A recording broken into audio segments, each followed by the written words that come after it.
Hello everyone, I welcome you all to my YouTube channel and you are watching AI with Ashok. Okay, today this is going to be a sixth tutorial in our NumPy playlist. So in this video we are going to see about three NumPy functions present. So one is going to be ones function, zeros function and the empty functions in NumPy. So let's see one by one in this video.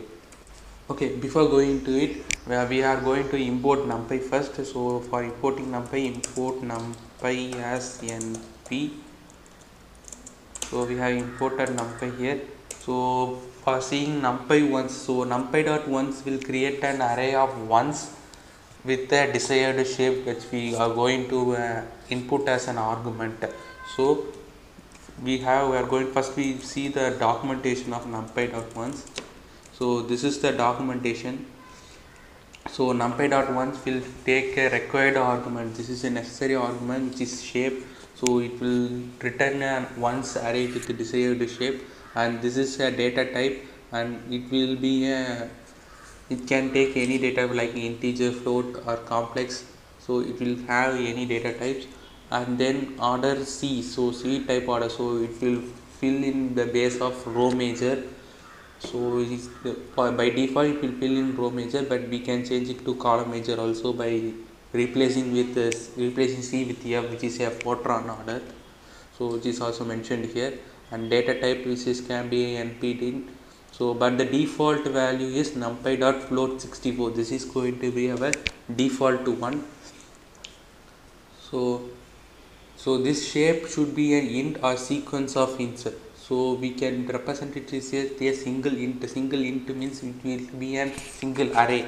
So if we have a matrix or 3-dimensional or 4-dimensional tensors, we can mention it with a tuple. So let's have it here. So first data type, first argument is going to be a shape. So I am going to create an ones array of 5. So which is going to be a 5. So this array will contains 5 ones, and its data type is going to be a default one. Let's change it further. So this is a numpy array which is having a data type of 1, which you can see here 1.1.1.1 here. So and now we are going to change the data type of ones. So let's change it with the data type is equal to np dot u int 8. So this is going to be our data type here. Let's change it. Now this data type is changed, so it having an numpy array of ones. Okay, let's create a matrix of 5 cross 5 in this matrix, but we don't give like this, like 5 comma 5. So it will take us another second argument. So we have to give it in a tuple, give it as tuple. So it will create a 5 cross 5 matrix of desired data shape. So this is going to be our ones function. It can have any dimensions also, np dot ones of.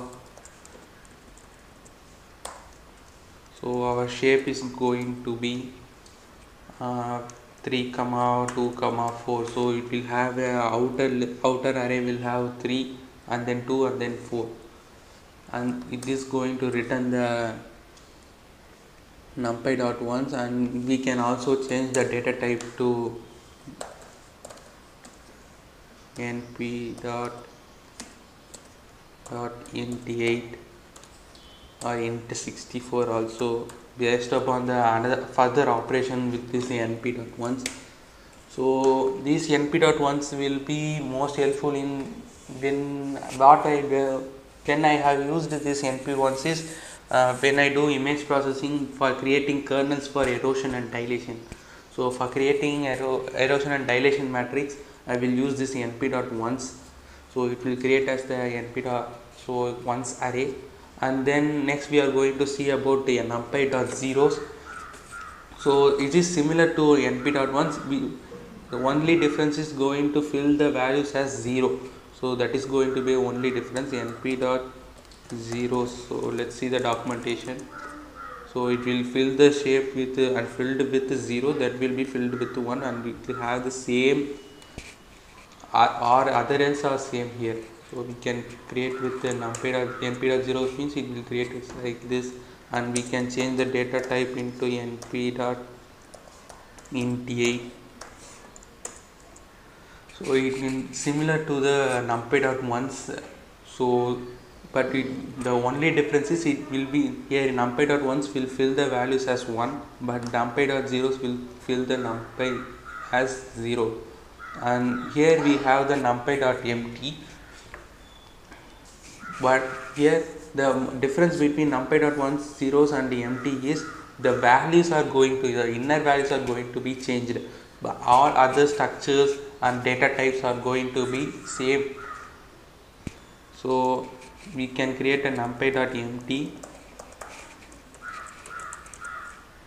So we are having shape and data type is equal to float and order is equal to C. So all other things are same. We are going to create a matrix of 2, 3, and it can return any random values, rather than it will take from previous memory locations also. It will take values from previous memory location and will return us the values. It can take any value and it will change. So if we put np.empty of 5, 5, even here see it's returning some random values of, it says 0, but see here e power minus 317. So we can see the minus 3 e power minus 317 is having, which means it's a 0 value with a very high precision. If we give it like a d type is equal to np dot float. So in np.empty, if we give like a data type is equal to np.float 64, it will create an array of this data type. So if we give float 32, so those values are reduced to minus e power minus 30. This is the maximum values it can take. So all other values are converted to zeros. So that's about this video. If you want to know more tips and tricks on NumPy, please do subscribe to my channel, and then only we will be notified whenever I post new videos on this playlist. So if you like this video, please do like and share this video with your friends. Thank you for watching.